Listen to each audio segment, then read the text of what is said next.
Welcome back to the Act Two podcast, a podcast for the real-life working screenwriter. I'm Tasha Hugh. And I'm Josh Hallman. And today we have a very special guest. We are talking with Joe Russo, one of the writers behind the new movie, The Inheritance, along with Chris Lamont. You can watch it on Amazon Prime for like $1 right now, so definitely check it out. Great. I didn't even know it was on sale. Hi guys. Hi. Thanks for having me back. I feel like I was on a million years ago. Yeah, you're one of our few repeat guests, Joe. How do you feel about that? Me and Dave Levinson, we're in competition with each other now. Mm-hmm. I think I'm going to make a new rule. I think we're going to send you some Act 2 coffee mugs or a shirt, Joe. Now that you're a repeat guest, you get an award. Oh, that's like a SNL, like an SNL 5-timers thing. That's exactly the repeat club. That's great. I will accept your merch. Do we just dive into stuff, Tasha? I think what we do. Thinking? Yeah, I mean, this movie is awesome. As I said, everyone should go see it. It's a really cool concept. So I'm just gonna walk through the basic premise for everyone, so we can just get over that and dive right into the nitty gritty of all of it. But the basic premise is there's this billionaire who invites his estranged children back to this really cool family mansion because he's afraid that someone or something is going to kill him, and the cool part is he puts all of their inheritances on the line to make sure they work together to save him, because otherwise he doesn't think they will. So that's the basic premise. Joe, we want to start from the beginning. Sure. Which is how the fuck did this idea even come to you? And where did it start for you? Yeah, so back in 2018, because movies they're so quick to get made. Back in 2018, I was kicking the tires with my go-to composer, John Jasensky, who's one of the producers in the movie. And we were just trying to come up with contained horror movie ideas. And it was the height of Donald Trump's presidency. And we were like, wouldn't it be cool if we locked the Trumps in a haunted house? Oh, interesting. Uh-huh. And so that was kind of the germ of the idea. And when my writing partner, Chris Lamont, and I started trying to actually flesh that out and figure out what the movie would look like, I'm a huge fan of the Vincent Price movie, The House on Haunted Hill, the old 1950s movie. And it was remade in the late 90s, but it had been about 20 years at that point since that had come out. And I thought, man, it would be cool to kind of maybe use the framework of that, which is a group of people are all invited to spend the night in a supposed haunted house. And so we kind of married the germ of that idea. What if we locked the Trump family together and with House on Haunted Hill? And that was really the kind of the genesis of it. Is it safe to call this, because when I watched it was like Succession in a haunted house, even though it's not a TV show? Yeah, no, I mean, I think that's a great way to spin it. The ironic thing is when we actually went out with the script to the town, it was the first week that Succession had aired. So it was pre-Succession. It was proto-Succession. Oh. Yeah. Wow. But I know. We were way ahead of the curve, and by the time the movie came out, we were behind the curve. That's the business. Yeah, the business. I don't mean to just quickly jump around here, but it's something I wanted to touch on that you said was you came up with, you're kicking ideas around with your composer, and you've written with Chris before. I'm just curious about writing relationships. Was this something you had to sway him on? Was he amped up the second he heard it? I think it's a really cool high concept premise. So I remember him being pretty into it right away. There has definitely been some times where other people have brought me ideas, or I've brought him ideas where it was a little bit more of a negotiation process and I had to sell him on it. But this one I remember pretty clearly. Everyone was like, there's a movie in this idea. That's the best feeling in the entire world, where you're like, oh, even the concept and just hearing about it, which, by the way, I have to say this. Your movie is The Inheritance, not to be confused with Inheritance, which, listen, it almost got me. Almost got me as well. Well, to be fair, originally it was called The Last Will and Testament of Charles Abernathy. and I thought that was a much better title, but the marketing department decided that was too long a block of text for a tile on streaming and video on demand menus. That's fair. Yeah, it's fair, but it's disappointing. Yeah. Yeah. Josh and I are working on a high concept thing now, and I feel like the pressure that I have as a writer, I will speak only for myself, is that we have this great concept, and now the pressure is to make sure the writing like lives up to the concept. Really lives up to that concept. So when you pitch it to someone, the movie they see in their head is either worse than what we give them or is like exactly what they expected, so they're excited. Did you feel that same kind of pressure as you started breaking it, and did you have any sort of obstacles along the way in breaking the story? I think one thing you guys talk a lot about on the show, and it's something I subscribed to, is identifying a theme pretty early on and kind of building all the characters and the story out from that. And that's what we did here. I think once we knew the characters were going to be kind of a mirror for the Trump family, it was very obvious that greed needed to be at the heart of what this movie was about. And when we were trying to figure out who the protagonist was, it was very clear that the opposite of that should be family, should be selflessness. And so it was really about pitting those two ideas together and watching how they bumped into each other. And so once we kind of knew that was where we were going to go with the characters, it was almost like we had a spectrum.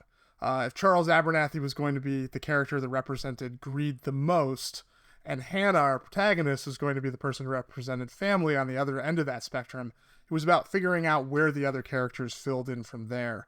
And that kind of helped guide not just the structure in terms of how these characters are going to interact scene to scene, but also even how we needed to kind of, for lack of a better term, eliminate these characters over the course of the movie as we dwindled down to a final conflict. Yeah, can we talk about that for a second? Because obviously it's a horror movie. You are known for your horror, which is awesome. When you start to think about kills, just talking about horror writing specifically, do you tend to, especially for a movie like this that's so thematic and each character represents kind of something different on the spectrum of greed, did you design your kills specifically for these people? Like, how did you think about how you would kill the characters?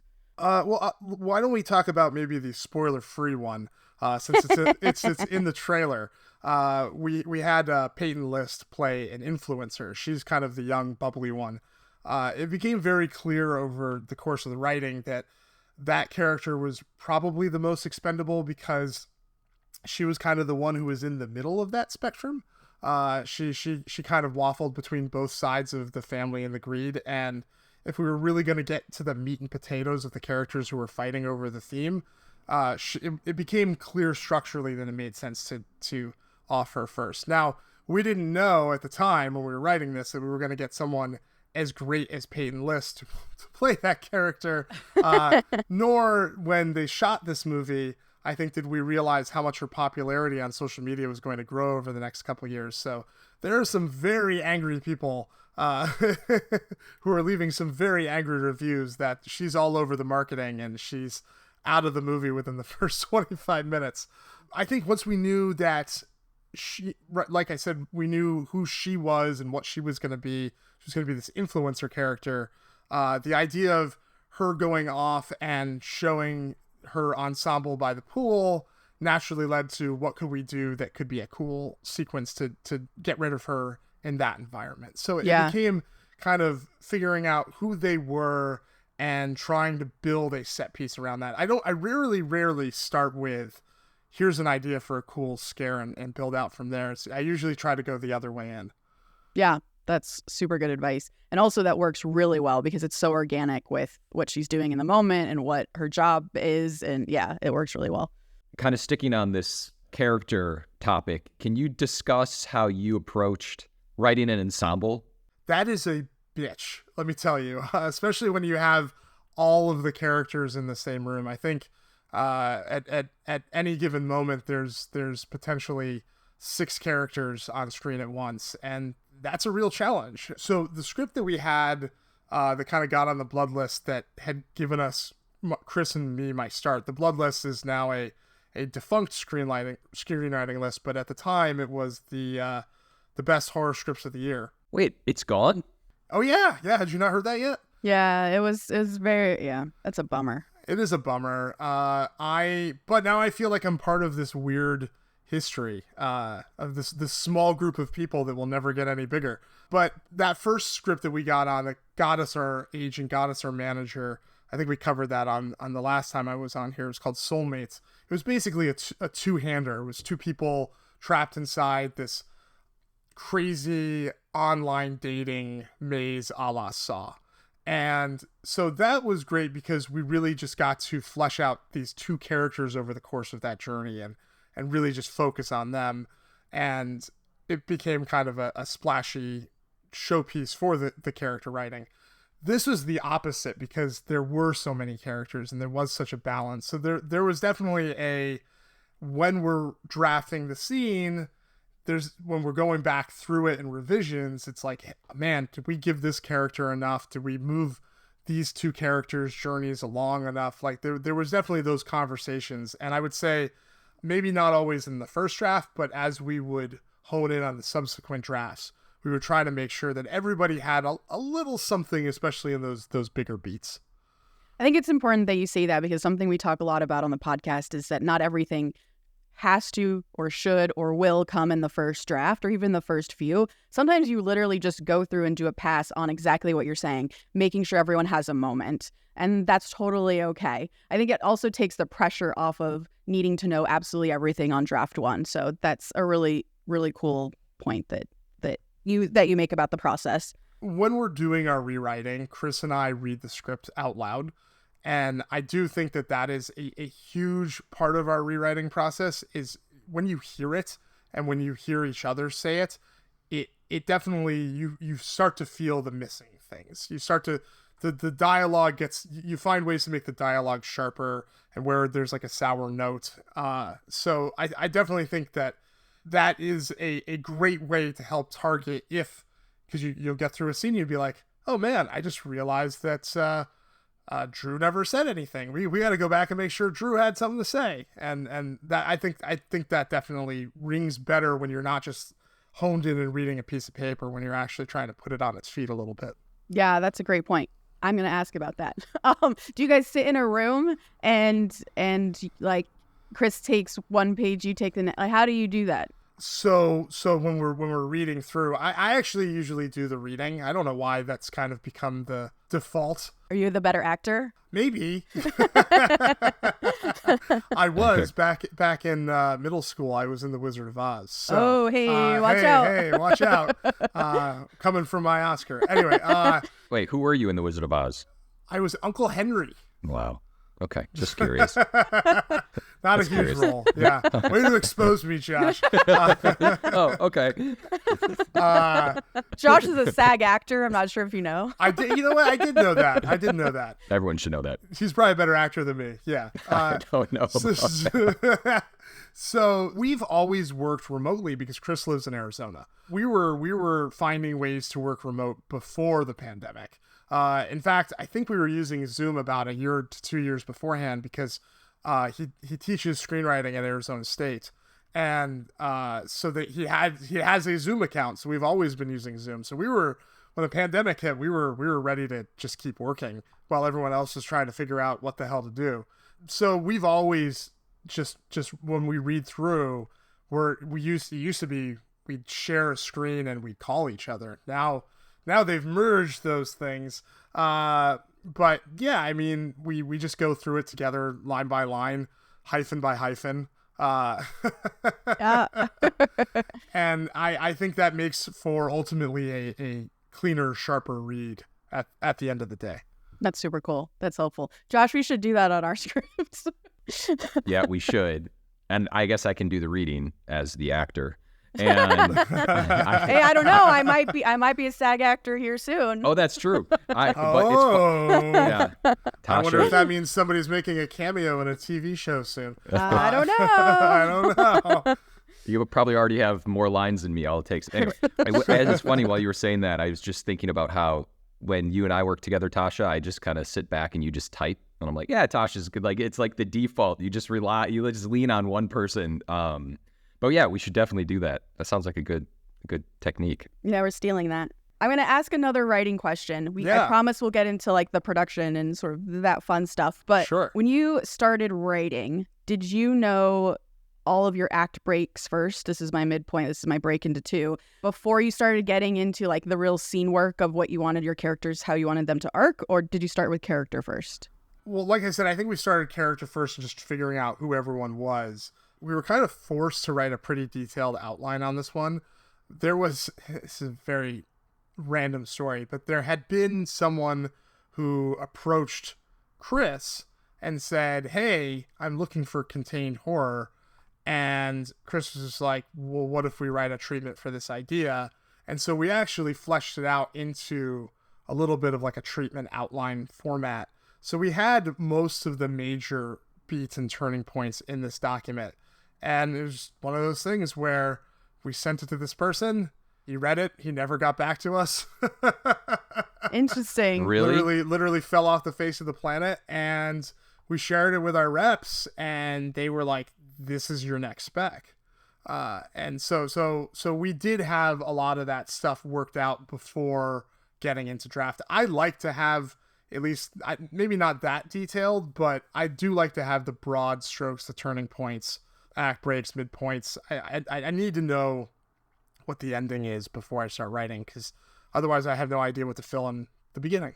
I just have one. We're going to get into more writing stuff. I have another one, and I know we're going to get into like the production aspect of it, but what was your approach in like crafting a haunted house and coming up with the rules? Because I always find that like really difficult when you start thinking about it, because the rules start maybe getting a little confusing along the way. Like, do you have a certain approach to it? Well, without spoiling the movie completely, I think we had to figure out what the ending was and where we were going to land, and kind of work backwards from that. So once we knew what the twist was and what the rules were around the twist, we could kind of walk back and figure out how the supernatural entity worked, what it could do and couldn't do. And that's basically, I think, how those rules got established. Was really started from, which again started from theme and the character, and then figuring out what that character would want to do and what supernatural entity could allow him to do it. And then the rules kind of waterfalled from there. Interesting. Did you find that you had a rules document somewhere, or it was just it's all up here in your brain? Yeah, it's all up here. That's a Joe specialty. I can keep shit like that in my head pretty well. I think we've talked about this before. I direct as well, so I can keep a lot of macro things and rules and stuff up there. Chris kind of leans on me to remember all that shit. So, yeah, right. Interesting. I'll get pages back from him where he's revised things, and I'm like, nope, that can't happen because da da da da da, and he's like, oh yeah. Yeah.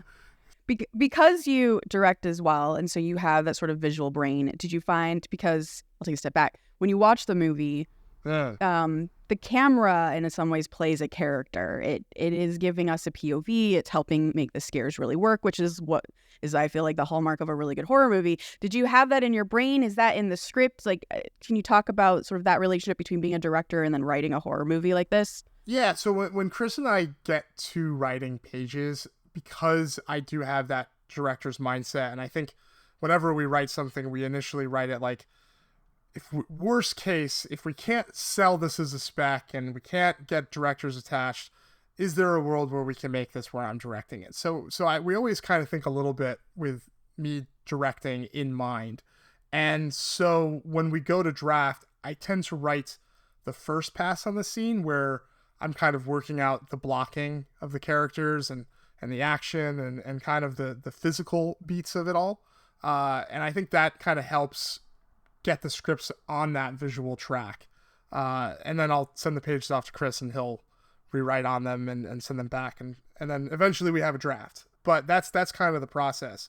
So I do think that that's helpful. But there's definitely, I definitely put like little things in the script to try to clue in how I would want the camera to move. There's one moment during the climax, there's a chase in the climax, and Hannah, it's the camera is spins around her in a 360-degree circle. And what I had written in the script was the world seems to be spinning around Hannah. Right? So I clued in the director, like, move the camera around the actor, and it worked. I was like, oh, hey, it's... He got it. He got it. That's cool. I love stuff like that. Should we dive into like the process of Yes. the production process? Sure. Sorry if you touched on this in the beginning, but so after you wrote the script, you gave it to you obviously talked about you gave it to your reps, and then what happened? Like, what was the steps after that? The reps were really responsive to the script. I don't think we had a ton of notes, but it was one of those things where it was approaching the summer months, and there was the whole, like, should we take it out, should we not take it out kind of dance. We ultimately did go out with it in June 2018, and we had a great response. I mean, we did the water bottle tour. We met everywhere. We met at all the big companies, at all the fun companies that you guys talk about. I got to meet a bad robot off it. Hell yeah. So we that was it was really great. And then, like I mentioned, it got on the blood list and it got on the hit list, and so it was a really well regarded script. But the next year, 2 movies came out that kind of killed any momentum of its selling. It was Ready or Not and Knives Out, which both kind of, on one end or the other, had a a rich family with a supernatural haunting kind of trapped in a house, and a murder mystery element in Knives Out. So and both were ensembles, and basically all the execs were like, it's a great script, but it's never gonna get made. And so we kind of just put it in a drawer and moved on and started writing the next things. And luckily that year I was in post-production on The Au Pair Nightmare, and that Bruce Willis movie that we talked about last time was going into production, and that chaos. So I was busy, which was great. And so the heartbreak was dulled a little bit by other things happening, which I think helps in those moments. But it wasn't until the pandemic hit and Netflix was looking for contained horror thrillers that were female led. And so they went out querying the agencies for specs that fit that mandate. And they put my script in a pile with a bunch of other scripts. And it went over to a very smart and great executive named Erin Sanderson. And she saw the title, The Last Will and Testament of Charles Abernathy, and she decided to read that one first. So out of the blue, in October 2020, I got a phone call from my agent saying that Netflix was buying the script. I almost did a spit take because we had written it off. We had moved on. It was like no one was buying anything that year. So it was just kind of one of those crazy things that happens sometimes. And, Wow. And so at the time, and this is, you know how they say when things are too good to be true, they probably are. Uh-oh. God. If you guys remember what was going on at Netflix in like 2019 and 2020, they were massive. I mean, like the feature department had different divisions which were ostensibly functioning as individual studios, and they all had autonomy, and they were all making basically massive slates of movies.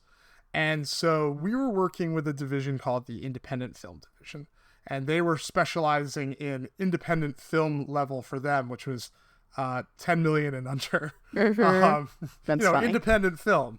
Yeah. 10 million independent film. Yeah. Yes. So when we first met with them right after the holidays, like our deal got done, we had our kickoff meeting. They assigned a producer to the movie. We were lucky we got a veteran in Paul Schiff, who has been around forever. I mean, like one of his first movies was My Cousin Vinny, which I always think is a fun fact.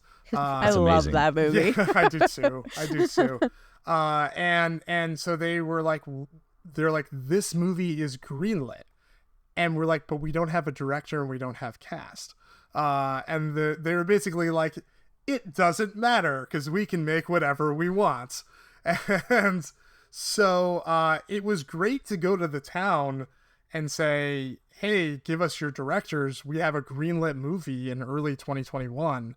Come play with us. And Tasha kind of mentioned earlier, I have a pretty good foothold in the horror community because my first movie was a kind of a cult classic horror anthology called Nightmare Cinema that I produced. And I did a podcast for 7 years called Postmortem with Mick Garris, which we interviewed just about every filmmaker under the sun in the horror space.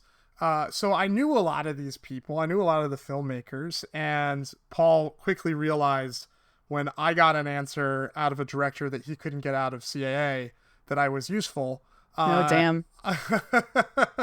We were able to get the script in front of a lot of people. We got a lot of great reads. And I think the initial response was, and again, it was early 2021 and height of the pandemic. No one was working. So we had 12 directors who wanted the job, which was just like unbelievable. I couldn't believe it. And all really good filmmakers too. And so it ended up coming down to 3, and they were all friends of mine. So I essentially stepped out of the process and said, like, the studio has to pick because I don't want that to come back and haunt me in a way. And they ended up picking Alejandro Brugués, who I worked with on Nightmare Cinema. We had a familiarity, we had a work history, we were friends, we had hung out at that point. And the kind of really cool backstory to him coming on the movie was when I was cutting the Au Pair Nightmare, he came and watched the work print of it. And he gave me notes. And at the end, he was like, this is really cool. What else do you have that I could read? And so I had sent him both Soulmates and The Last Will and Testament of Charles Abernathy. He loved both of them. We tried to get both made with him. There was a whole run of Soulmates where it was set up with Voltage for a while with him attached to direct. And so it was just kind of like really fortuitous that get together back in 2019 led to him coming out of the movie in 2021. So that was really a nice kind of circular thing. Yeah. And then when you guys started to work together, did he have notes that you were addressing, and or was it? Yeah, I think he had some notes, but I think he was smart enough to realize this is a Go picture and I shouldn't really rip up the floorboards here. Mm-hmm. Most of the notes came from the Netflix executive side of the equation. And while Erin, I think, was like, it's just a great person to work with, and she's a genuine horror fan, and we've become friends and hang out all the time still. Our senior exec on the project, where most of the notes came from, she was not a horror fan, and had no experience in the genre and no experience with the genre. And a lot of the notes that we were addressing mostly came from her. Gotcha. Did you feel at this stage, because they had greenlit it, you had a director, I'm assuming, I shouldn't assume, when the notes from the Netflix exec came, was it before or after you got the director on board? It was after the director, because I think they wanted to like sync up with Alejandro and see what he had. And like I said, I think Alejandro had a couple things here and there, and I couldn't even tell. I mean, like, the last line of the movie changed to what he wanted it to be. I mean, like, he had like very surface level things. Their stuff was more, a lot of it was like logic based. A lot of it was explain this, explain that, hang a lantern on this, hang a lantern on that. Rules. You know, which typical exec horror notes. movies always get better when you add more rules. Yes. Make sure it's logical. That's super scary. Yeah, because there's nothing more terrifying than logic. All right, so yeah, you get a director, you get a couple notes. I mean, typically, especially if you're at this stage where it's like, this is greenlit, we just need to make something in 2021. Yeah. They will listen to the director if the director's like, I'm good. Like, I just need these 3 changes and we're good. Did you find that to be the case, or did you really have to get into the nitty gritty, address these notes before going to actors and continuing. It's funny. Some of Alejandro's ideas they poo-pooed. Oh, interesting. wow. Which is like Tasha says. Usually the director gets a little bit more leeway than the writers do.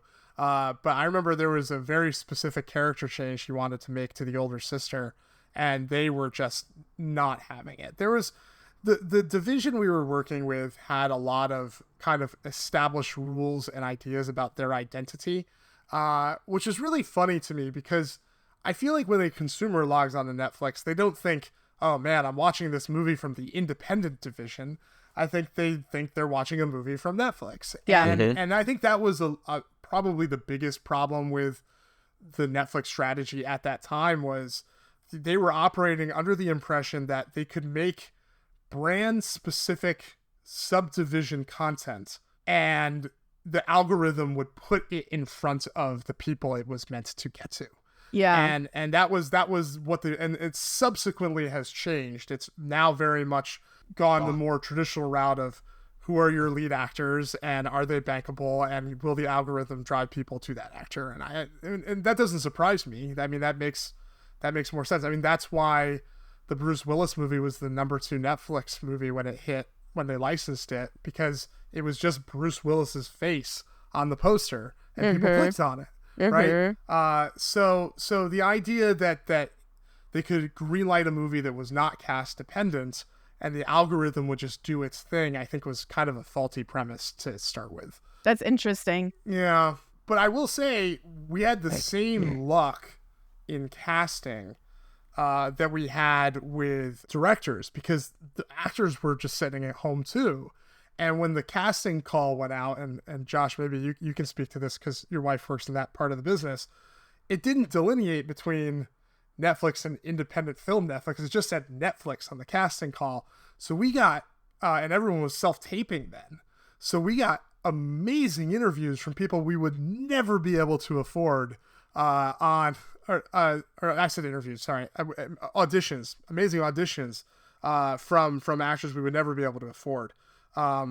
And so I kept some of those because you could download them as they came in. That's just so fun. Yeah. Oh man. Yeah. But I will say, like, to their credit, they really let Alejandro kind of, I mean, under their supervision and with communicating with the algorithm, they let him kind of pick people that were algorithm approved the way he wanted to cast it. I've been getting like hot while you've been talking about the algorithm. Like, it's just like I know it's there, but like I have to say I'm dealing with the algorithm conversation right now as Two Writers about to come out, which is like, what kind of images are we going to put up there? And our algorithm has said, like, people like this will click on this kind of image and people like this will click on this kind of image. So we need to find like key art that fits everybody. The person who loves drama, the person who loves action, the person who loves women. we just have to find all. And it's been very interesting. And I'm like, I got a text from one of the producers on the show. Is like, you're really giving into this algorithm, because my emails with Netflix have kind of been like let's do this, like let's find the right art, because I find it fascinating, and I think there's some truth to it, right? Like, I feel like I'm getting, and they say that they give you different key art for a movie depending on your watching habits. So I'm getting different art on my Bruce Willis movie than maybe like Josh is getting. Which I think is fascinating to me. So I'm kind of like digging in because I'm just so curious how this is going to work. But it is a very frightening thing to just see the word algorithm in emails and being like, let's all hail, you know? Yeah. We joked that it felt like the senior exec we'd be like, what about this actor or actress? And she'd be like, hang on. And then she'd take an elevator down and like it was Cerebro. She'd put the helmet on and talk to Cerebro and find out if the algorithm approved the actor. But there was also just, again, I mean, typical studio things too, where people had their own biases and such as well. Like, there was an actor that everybody really wanted for one part, and she had a bad experience because she couldn't get him on another movie. And so she didn't want him on this one, even though the algorithm said we should cast him. Oh yeah, personal stuff always gets in there. Yeah, sure does. And that will be a theme that haunts this movie. But I'm excited to get on. Okay. All right, let's move on now. Now I'm curious. Okay, you got your cast. You have your director. Like you're now shooting, or is there another step between that? Yeah, well, so again, it was the height of COVID, so unfortunately I couldn't go on set because they were shooting in Canada and there was a 2-week quarantine. So Netflix didn't really want to pay for us to go sit around for 2 weeks just so that they could house us for a couple more days after that. And I will say, from talking to Alejandro and some of the cast people, the quarantine was kind of a insane. I mean, you had literally had to stay in a hotel room for 2 weeks. Yeah. So Alejandro very smartly banged out a script for another project while Nice. he was just sitting there doing nothing. But he was playing with he blocks scenes out with action figures. So Cool. he was also like blocking out the scenes. So that's what he did to keep busy. But Wow. I can only imagine how maddening that must have been to be trapped in that room for 2 weeks. But once they let them out, Canada was relatively COVID free because of those quarantine measures and because they were taking things like masks and vaccines more seriously. So once they were out, they had a lot more flexibility shooting wise than they would have had if they had shot in America. But I did, because again, Alejandro and I were pretty tight from Nightmare Cinema. They were sending me the dailies. I was watching all the shots. We were talking at night on the phone and texting back and forth. So Amazing. despite me not being there, I still had a conversation and a dial and a way that I haven't had on pretty much any of the other movies I've written where I didn't direct. Yeah, that's super cool. Yeah. I think the quality of the movie is better for that too, but you know, that's not for me to decide. And then how long was the shoot? I think it was like 23 days.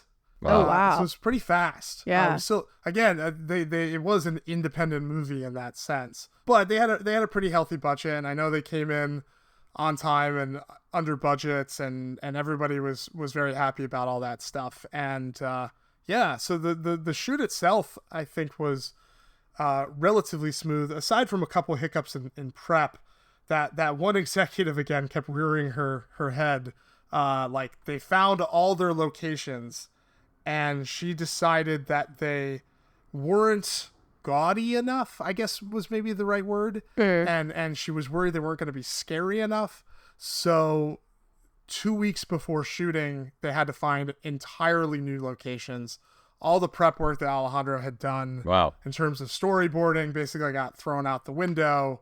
The house, instead of going from being horizontal, became more vertical, and so set pieces had to be redesigned to accommodate for that. And if you'll probably know what I'm speaking of specifically, because there's a really fun fall in the movie, and so that was all kind of like just the boulder was rolling, and we had to, Alejandro was sending us pictures of new locations, and we're trying to come up with new ideas for new set pieces with the clock running out, which was tough.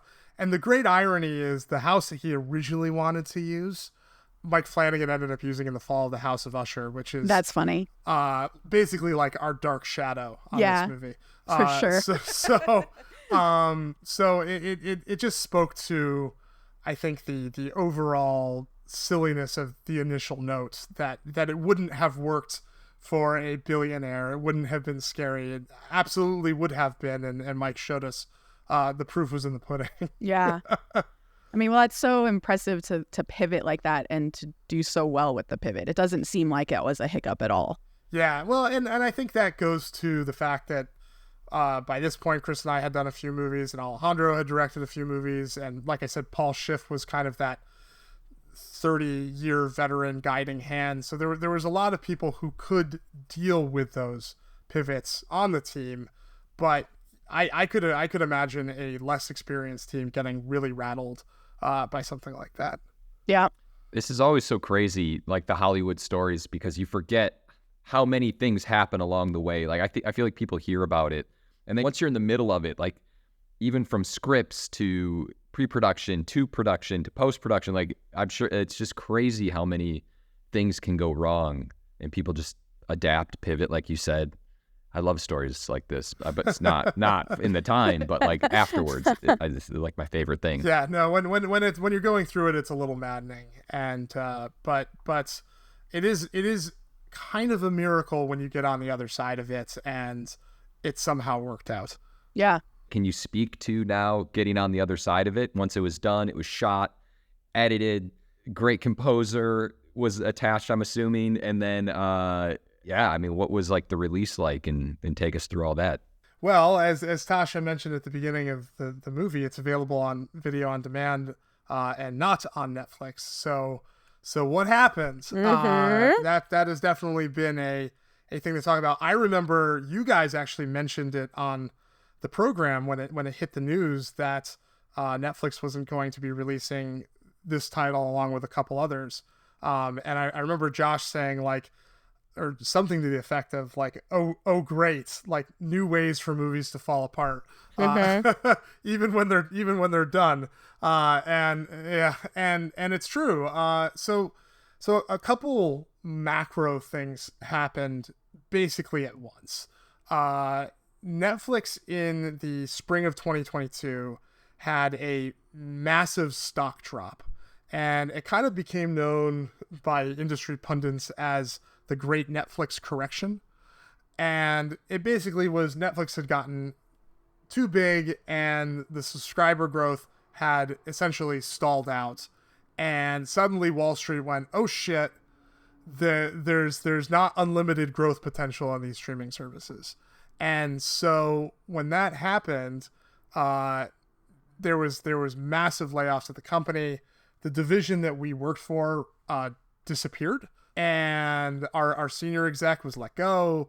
It was a bloodbath. And basically the structure of the company changed so that instead of these divisions functioning as like independent studios, it all started to flow back to one person who was the head of film at the time.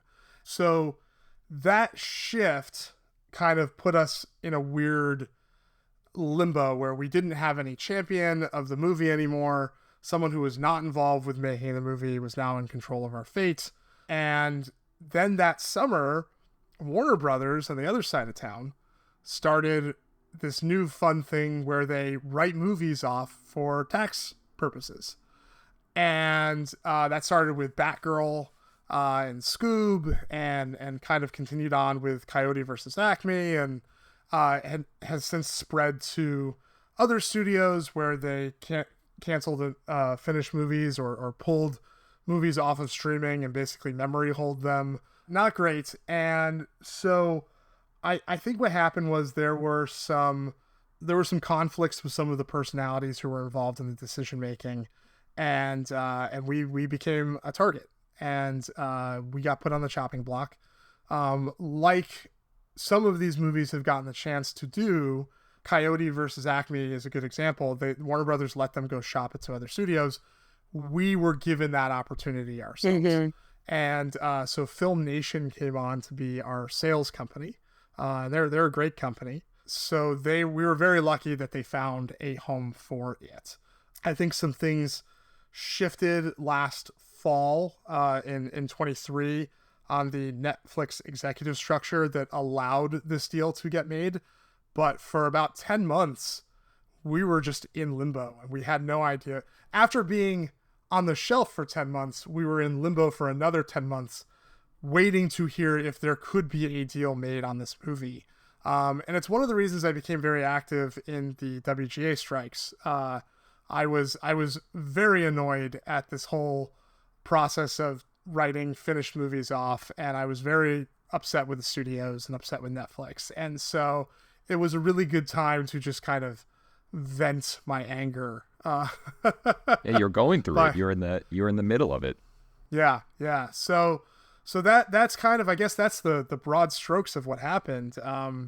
I think it's really horrible that people, not just writers, but the cast, the crew, the directors, the producers can spend so many years of their lives working on something, shaping something, hoping that thing will help them get their career to the next level so they can up their quotes and get that next movie or TV show, just to have it a race for a quarterly profit. Yeah.